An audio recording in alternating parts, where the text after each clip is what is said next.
I'm going to help you begin your analysis of Cinderella's diary, pointing out a few of those 9 elements that I really think you should pay attention to. I'm not going to be as extensive in this analysis as I was for One Perfect Rose because I want you to start thinking about these poems in a critical way for yourself. Remember, if you have a question, please reach out and ask me that question. But I really want you to dig in for yourself. So I am going to read it because I think it's important that you hear it read out loud, and not everyone feels comfortable doing that when they're alone in their room by themselves. So I will read this for you before we have any further discussion. Cinderella's diary. I miss my stepmother. What a thing to say, but it's true. The prince is so boring. 4 hours to dress and then the cheering throngs again. The page who holds the door is cute enough to eat. Where is he once Mr. Charming kisses my forehead goodnight? Every morning I gaze out a casement window at the hunters, dark men with blood on their boots who joke and mount, their black trousers straining, rough beards, calloused hands, selfish, abrupt.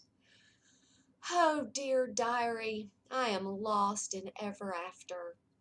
Those insufferable birds, someone in every room with a lute, the queen calling me to look at another painting of her son, this time holding the transparent slipper I wish I'd never seen. And the author of this poem is Ron Cortegi. Now, couple of things I want you to pay attention to. I want you to think about the title of this poem.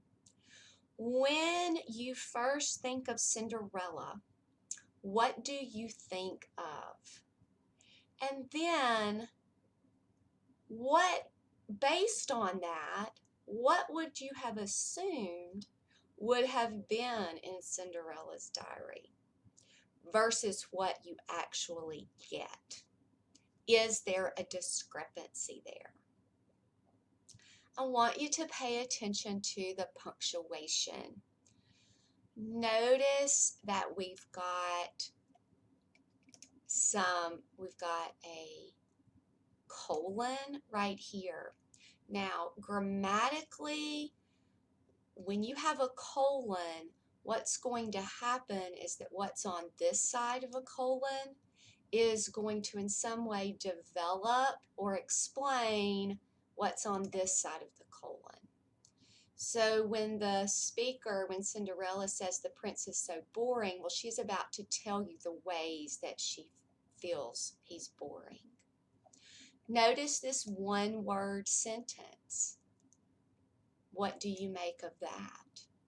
And then this very provocative question mark.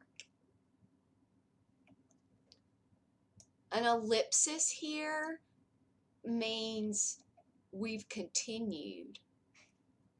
So what's going on here? A ... means sort of continuing, and so on. We have a dash. So again, there's some connection between what's after the dash and what's before the dash. We've got another colon. So we can expect that ever after is going to be described. Okay? So just think about punctuation. Think about the title. Think about the word choices here. And word choices as they relate to tone, perhaps. Boring, again, every morning, ever after, transparent slipper. Okay, why are those word choices important? Tone. What do you think the tone of the poem is? And how do you know? Okay. And then symbol. We have some symbols here and some personifications. Here, oh dear diary, she's using diary as an actual person. Transparent slipper, this is an important symbol because in the traditional Cinderella story, the transparent slipper was the symbol of hope, was the symbol for a happily ever after. Whereas in this poem, she says she's lost in that ever after. So as you dig in and analyze this poem, really pay attention to those things. And then look at all the others. The repetition, if there's anything. What about the form? What do you notice that happens in each stanza? Are the stanzas of different lengths? Does that even matter? Where is she in each stanza when she's talking? Is there a difference between the beginning and the end?